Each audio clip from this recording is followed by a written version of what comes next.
एक अत्याधुनिक शहर में एक बस स्टैंड था जो रात को खाली और डरावना हो जाता था। लोगों के बीच में चर्चा होती थी कि उस बस स्टैंड में कुछ अजीब चीजें होती हैं, जैसे कि अचानक से आवाजें आना और किसी अजनबी चीज की छाया दिखाई देना। एक रात एक विद्यार्थिनी ने अपने कॉलेज से लौटते समय उसी बस स्टैंड पर खड़ी बस की रुकावट की।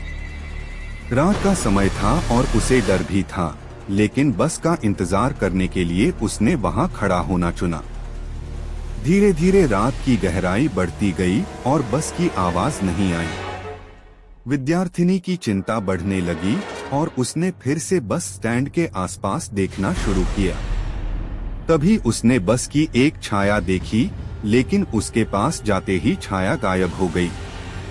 उस विद्यार्थिनी को डर लगने लगा, लेकिन उसने अपने आप से कहा, शायद मेरी भ्रांति हो। वह फिर से बस की ओर देखने लगी और तभी बस के अंदर से अजीब सी आवाज आने लगी। कौन है वहाँ? विद्यार्थिनी ने चिल्लाया, लेकिन कोई जवाब नहीं आया। बस की बाहरी तरफ से कोई था नहीं, लेकिन अंदर से वह आवाज फिर से आ रही थी। विद्यार्थिनी ने फिर से दोहराया, कौन है? बस की ओर से एक छाया निकली और उसने विद्यार्थिनी को एक किलिंग लुक दिया।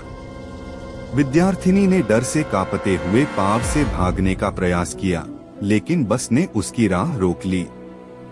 बस का अंदर ही अजीब और डरावना रूप लेने लगा, जैसे कि वह एक हॉन्टेड वाहन बन चुका हो। विद्यार्थिनी को वहां से भागने का कोई रास्ता नहीं था और वह अपने आप को एक पूरी तरह से प्राकृतिक बदलाव में धकेलती बस के अंदर फंस गई। उसके बाद बस स्टैंड से कोई भी उसकी आवाज सुनने वाला नहीं रहा। बस का सफर विचित्र और डरावना था, जैसे कि वह किसी मानसिक खिलवाड़ से गुजर रही थी। विद्यार्थिनी ने माना कि वह उस बस स्टैंड का शिकार हो गई थी, जिसमें डरावने और मर्डरस घटनाएं होती थीं। धन्यवाद दर्शकों इस हॉरर कहानी को सुनने के लिए। हमें आशा है कि यह अनुभव आपको पसंद आया होगा। नई कहानियों के लिए इस चैनल को सब्सक्राइब करें और हमें अपनी राय देने के लिए कमेंट्स में बताएं। फिर मिलेंगे अगली कहानी में। धन्यवाद।